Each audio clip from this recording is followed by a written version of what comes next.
আজকে আমরা কথা বলবো এমন একটি ফোন নিয়ে যে ফোনটিতে রয়েছে বিশাল ব্যাটারি, শক্তিশালী পারফরমেন্স এবং প্রিমিয়াম ডিজাইনের জন্য ইতিমধ্যে টেক দুনিয়ায় আলোচনার কেন্দ্রবিন্দুতে। ফোনটার মডেল হচ্ছে রেডমি নোট 17 প্রো। এই ভিডিওতে জানতে পারবেন এই ফোনটির ফুল specification, camera, gaming performance, battery backup এবং এর ভালো মন্দ দিকগুলো কি আর দেশের মার্কেটে এই ফোনটার প্রাইস কত হতে পারে সেটাও জানতে পারবেন আজকের এই ভিডিওতে। তাই ভিডিওটা শেষ পর্যন্ত দেখার অনুরোধ রইল।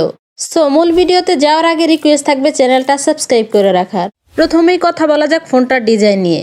এর ডিজাইনটা মোটামুটি আমার কাছে ভালোই লেগেছে, তবে এর ক্যামেরা মডিউল ডিজাইনটা একদমই সিম্পল রাখা হয়েছে। এই ফোনটার ওয়েট হচ্ছে 226 গ্রাম।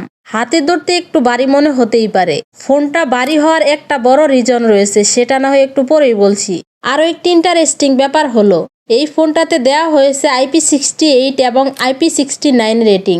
এতে প্রায় 30 মিনিটের মতো আপনি পানিতে ফোনটা সার্ভাইভ করতে পারবেন, নষ্ট হওয়ার চান্স খুবই কম। ফোনটার সামনের দিকে রয়েছে 6.80 ইঞ্চির অ্যামোলেড ডিসপ্লে এবং 120 হার্জের রিফ্রেশ রেট। এতে ভিডিও দেখায়, স্ক্রলিং করা বা গেমিং করা খুবই স্মুথ লাগবে। সাথে থাকছে কর্নিং গরিলা গ্লাস প্রোটেকশন। এখন কথা বলা যাক ফোনটার পারফরমেন্স নিয়ে। এখানে দেওয়া হয়েছে Qualcomm Snapdragon 6S Gen 4 processor, মানে এখানে কিন্তু একটা শক্তিশালী চিপসেট দেওয়া হয়েছে, যার ফলে আপনি হাই গ্রাফিক্সের গেমও রান করাতে পারবেন ফোনটাতে। আর এই ফোনটি রান করেছে অ্যান্ড্রয়েড 16-এ। ক্যামেরার সেটআপের কথায় আসলে এখানে আপনি পাবেন 50 মেগাপিক্সেল মেইন ক্যামেরা। এতে কিন্তু আপনি মোটামুটি লেভেলের ছবি ক্যাপচার করতে পারবেন। তবে ফোনটাতে কোনো আল্ট্রা ওয়াইড দেওয়া হয়নি। আল্ট্রা ওয়াইড ক্যামেরাটা থাকলে আরও বেশি ভালো হতো।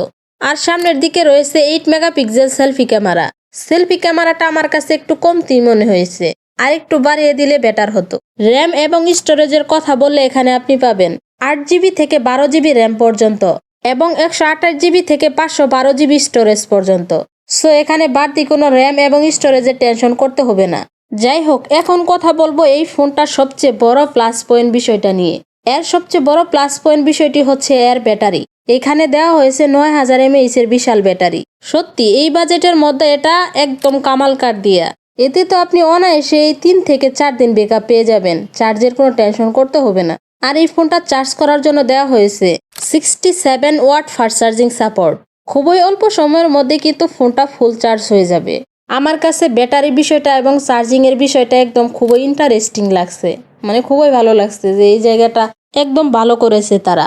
অন্যান্য ফিচারের কথা বললে এই ফোনটাতে আপনি পাবেন NFC support, wifi, Bluetooth, USB Type-C কেবল, ফিঙ্গারপ্রিন্ট সেন্সর এবং ফেস আনলক সিস্টেম সবকিছুই রয়েছে ফোনটাতে। এখন মেন প্রশ্নটা হচ্ছে এই ফোনটা আসলে দেশের মার্কেটে দাম কত হতে পারে, কি এটাই তো জানার ইচ্ছে আপনাদের, তাই না? সো ফোনটার প্রাইস সম্পর্কে জানার আগে ভিডিওটাতে একটা লাইক দিয়ে চ্যানেলটা এখনই ঝটপট সাবস্ক্রাইব করে ফেলুন। আর এই ভিডিওটা যদি আপনি ফেসবুক পেজ থেকে দেখে থাকেন, অবশ্যই ফেসবুক পেজটি ফলো দিয়ে সাথেই থাকুন। যাই হোক, বাংলাদেশের মার্কেটে এই ফোনটার প্রাইস হতে পারে প্রায় 30 থেকে 35,000 টাকার মধ্যে। এই বাজেটের মধ্যে ফোনটা মোটামুটি আমার কাছে ঠিকঠাক মনে হয়েছে। আপনাদের কাছে কেমন লেগেছে কমেন্টে জানাতে পারেন। তবে ফোনটা কিন্তু এখন আমাদের দেশে আসেনি, অল্প কিছুদিনের মধ্যে আসার চান্স রয়েছে। এখন এই ফোনটা কি আপনি কেনার জন্য ওয়েট করবেন নাকি অন্য একটা ফোন চয়েস করবেন, সেটাও কমেন্টে জানাতে পারেন। সো ভিউয়ার্স, এই ছিল ফোনটার ফুল ডিটেলস। আশা করছি সম্পূর্ণ বিষয়টা বুঝতে পারছেন। সো দেখা হচ্ছে নতুন আরও একটি ভিডিওতে। ততক্ষণে সকলে ভালো থাকবেন, সুস্থ থাকবেন। আল্লাহ হাফেজ।